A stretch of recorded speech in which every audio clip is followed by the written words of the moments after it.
V mlekarni Planika pomemben del mleka pridobivamo na ekološkem posestvu Bogata v Bovcu, kjer redimo 100 krav molznic. Trudimo se, da s svojo dejavnostjo čim manj obremenjujemo okolje in naravi vzamemo le toliko, kolikor ponuja.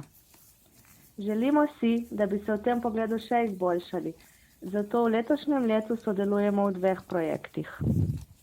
V projektu kroženje hranil, organskih snovi, procesov in informacij v kmetijstvu bomo s pomočjo strokovnjakov izboljšali krogotok hranil, organske mase in procesov v kmetijstvu. Zmanjšali bomo odpadke in izboljšali okoljsko trajnost. Poleg tega bomo poiskali rešitve izboljšanja klime v hlevu, ter tako poskrbeli za dobrobit naših krav molznic. Pogovorili se bomo o pravilni uporabi izločkov, torej urina in fekalij, kar bo pomembno vplivalo na rodovitnost stav in povečanje biotske raznovrstnosti. Želimo si izboljšati kakovost travinja, saj predstavlja osnovni obrok našim kravam, kar se nenazadnje kaže tudi v kakovosti in polnem okusu mleka.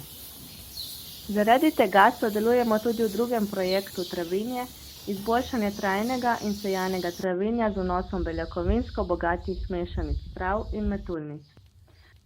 Analizirali bomo travno rušo, katere vrste rastlin vsebuje in ugotovili, kako sestavo tav izboljšati tako, da bi v njih uspevale energetsko in beljakovinsko bogate rastline. Glede na ugotovljeno bomo posejali primerne rastline ter tako pridobili gostejšo, bolj hranilno in po pridelku bogatejšo rušo.